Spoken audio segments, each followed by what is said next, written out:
Okay, everyone, smile on my face. We have a definitive update on the Adam Idah situation, and remarkable things are happening in the world. Celtic have reportedly agreed a fee with Norwich City for Idah, and that's not even the remarkable bit. The talk is that it's going to be a deal worth up to £9.5 million. Yes, someone at Celtic has accidentally electrocuted themselves on the toaster, because this is not the kind of money we normally spend, but I'm very happy about it.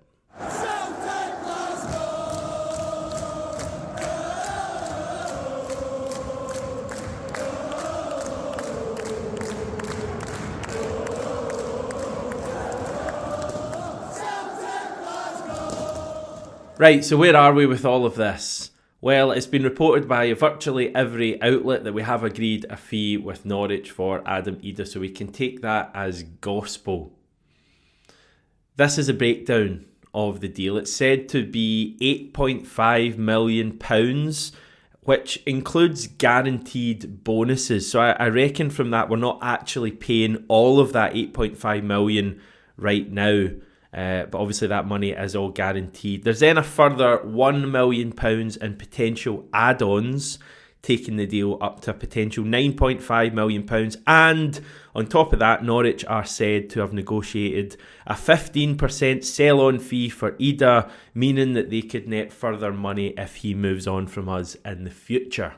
It's a pretty major transfer outlay for Celtic. There's no other way to really put it. Only Odsonne Edouard will have cost us more in our entire history. We paid £9 million to Paris Saint-Germain for him in 2018. I guess selling that amount of money being paid for a PSG player is a good bit easier than doing it for a Norwich City player. And maybe that's where some of the worry and concern and frustration from supporters is coming from. For me, Chris Sutton summed it up perfectly when he tweeted, "Good move for all, Adam, Celtic and Norwich City." So I guess the big question here that people will probably have is, have we overpaid for Idah? Possibly. Quite possibly. Can't say it's something that massively matters to me though. We've been calling out and crying out for Celtic to spend money in recent times, and now they've done it. Big style on a player who Brendan Rodgers wants above any other, it seems. Rodgers has made it clear he wants Idah and has wanted Idah for a number of months now. It's dragged on far too long. We should have had a purchase clause in his original loan deal that would have made this a hell of a lot easier, and certainly meant we wouldn't have had to pay quite as large a fee. That's something the club need to work on in future. And I think that was only a result of us being so stressed at the end of the January window that we were just like, just get anything, we'll accept anything. Bit of better planning in the future, and we will have fees already agreed for loan signings. So that would make a big difference. But generally, I'm not massively fussed about us paying this amount of money. We know Celtic have got so much money in there and so much more to come in this season. And as I say, I think he's a player who's going to prove to be well worth it. And if he has a really good season like he did for 5 months there, he's going to be worth far more than £9.5 million this time next year. There's been a little bit of a trend of people talking Adam Idah down in recent weeks, and I get it. It's probably just frustration with how much this has turned into a saga and how drawn out it's all been, and you tend to just get a bit frustrated with Adam Idah himself, even though he has nothing to do with this. It's between Celtic and Norwich, really. But I think we're in danger of talking Idah down. Can we all just remember what an impact this guy had on our season last year? Let me ask you 2 questions. Do we win the league without Adam Idah's goals? I've come to the conclusion probably not. When you think of the 2 goals at Motherwell, 2 goals at Hibs, the goal at Ibrox, those were major moments, point-winning goals. I think that's 7 points right there that he won us with just those 5 goals. Quite possibly we don't win the league without Adam Idah. I think that's a fair comment. Do we win the Scottish Cup without Adam Idah? Possibly. We're certainly going to extra time, and it's kind of 50-50 at that stage. So that's the impact he had on the club in 5 months. He's 23 years old. He has so much potential. He's going to be working under a manager who loves him, working with players that love him and know him. And we all kind of know, well, we do know for sure that Adam Idah has the character and personality to play for Celtic. And I think that's quite an underrated thing. Because if we'd assigned any other striker, including Bojan Miovski, we wouldn't have known that for sure. And I guess the thing people are saying, with the amount of money we're spending, we should have gone for Bojan Miovski. I think it's £6.8 million that Miovski's going to Girona from Aberdeen for. Aberdeen wouldn't have sold Miovski to us for that price. We'd have been looking at a very similar price to Adam Idah. I think Miovski's a really good player. I think Adam Idah is who I would want. And to be honest, I am totally irrelevant. It's about the manager, Brendan Rodgers, and he clearly wanted Adam Idah in, and he'll be overjoyed, I guess, at this deal seemingly being completed. The other thing I've heard said in the past 12 hours, well, I've not actually heard it said, I've seen it written down. We've paid £10 million for a second choice striker. Yeah, not true. Brendan Rodgers has already said that he wants 2 number 1 strikers at Celtic, and that is the role Adam Idah is going to play. He's not coming into the club to play the role of Hyun-Yoo, a guy that you'd see come on as a sub every week with Kyogo starting. Idah, in my opinion, is going to be starting as many games as Kyogo this season. I think those two are going to really be vying for a place, and that can only be good to hopefully raise both of their levels. And we're going to play close to 60 matches probably this season, so there's going to be more than enough game time for both of those guys to get their minutes. So I think it's a great move. Idah's not been brought in as a second choice Celtic striker. If you listen to what Brendan Rodgers has said, Idah's coming in to vie with Kyogo to start matches, and they're both going to get plenty of game time.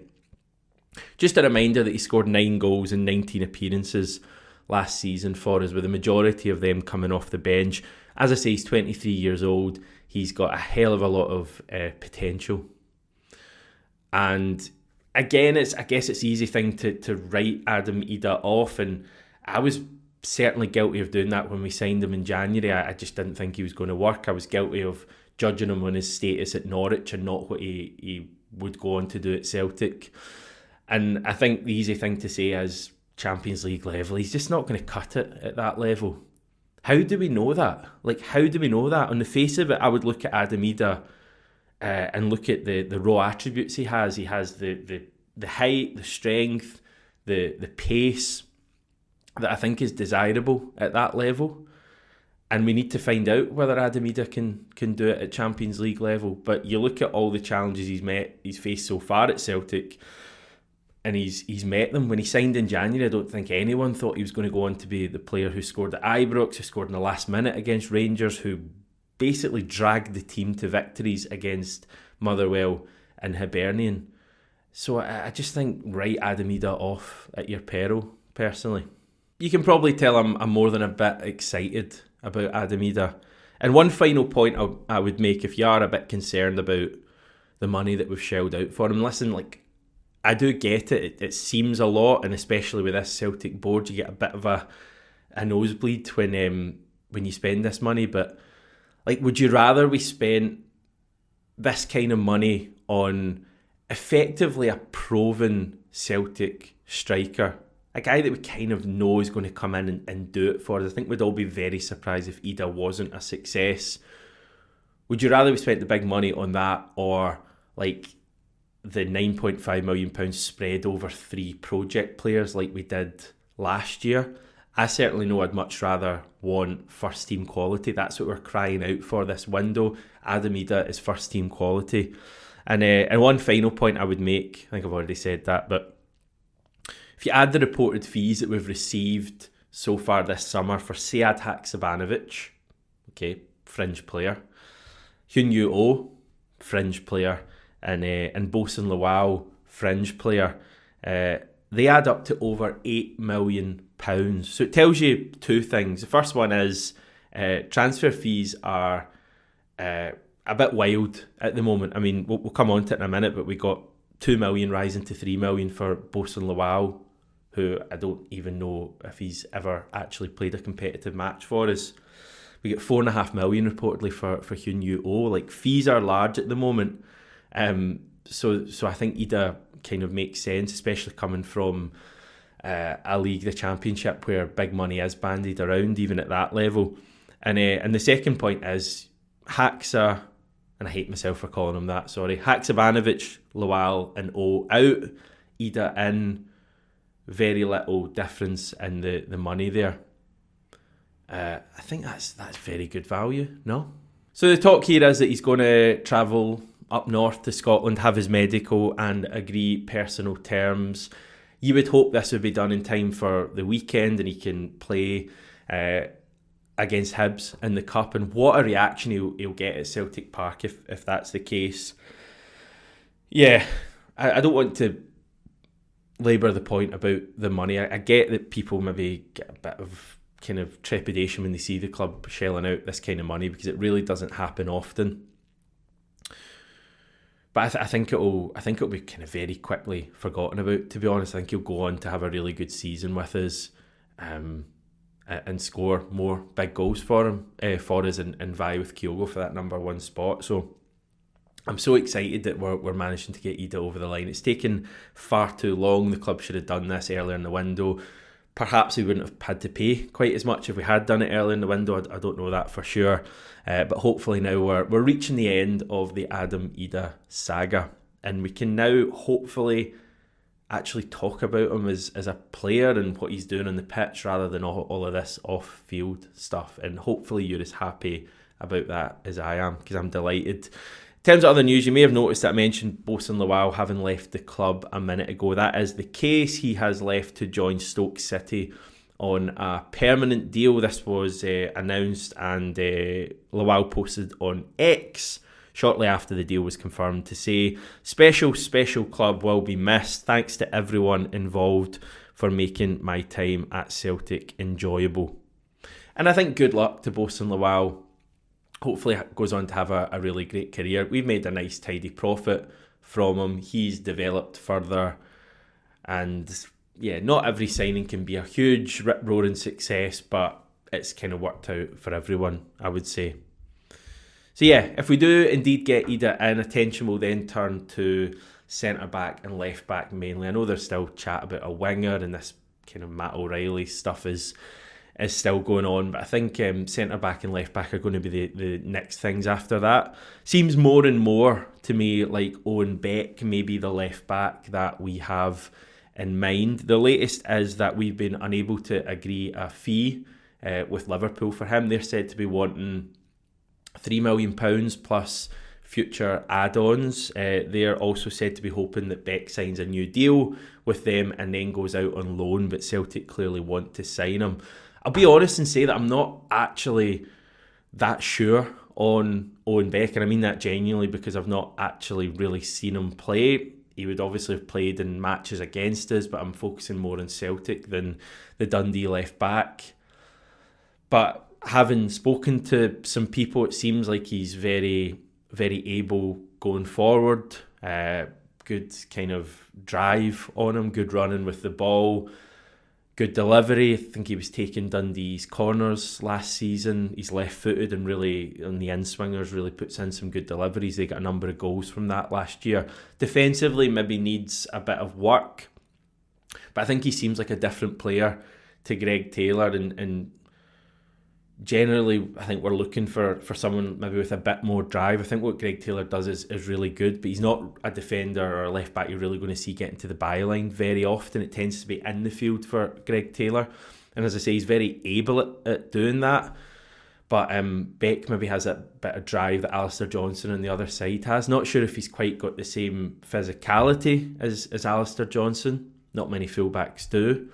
But I'm a little bit on the fence with this. I guess my verdict on Beck would be that if this is who the club have scouted and who Brendan Rodgers wants to bring in and they can get a deal done, it's one that I would support. Maybe I'm being a bit snobby because he was on loan at Dundee last season, but I just felt I wanted a bit more of a signing that really got me excited at left back. But as I say, Adam Idah didn't get me excited in January, and he proved out to be a great signing. So Basically, it's not all about my excitement, it's about what the players actually do when they come in. Still no news on a centre-back. There hasn't been for a number of weeks now. Dara O'Shea, who had been mentioned, actually played and actually scored for Burnley last night. They beat Luton 4-1 in their opening game of the Championship, so he seems to certainly still be playing for them, and no real news on him coming to Celtic.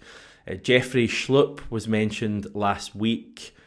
He's not a defender really, can play at left back, but I'd say more of an attacking player. It'd be interesting to see if anything comes from that. I like the sound of that. I thought that was quite maybe not an exciting name, but certainly someone who'd played at a good level for a number of years and could come in and really do a job for us, probably a bit more than that. So it'll be interesting to keep an eye on if anything like that happens. But that's kind of where we're at transfer-wise. Maybe, just maybe, things are starting to pick up a little bit.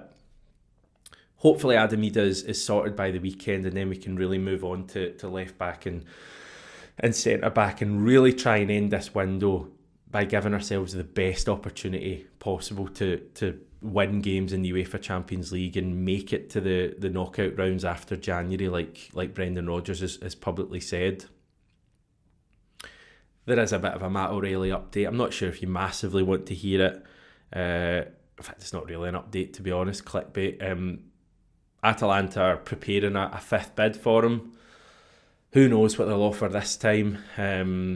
They do seem like the team that could possibly sign Matt O'Reilly above all else, but I guess anyone could come in at this stage and offer what we want for him. So we're kind of waiting. I still think Matt O'Reilly will leave.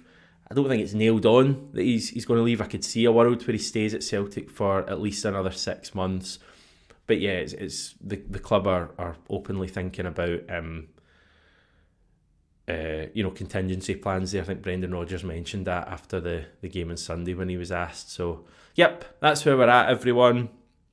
Stevie should join me on tomorrow's video, so that should be great. Enjoy your Tuesday, and I'll speak to you then.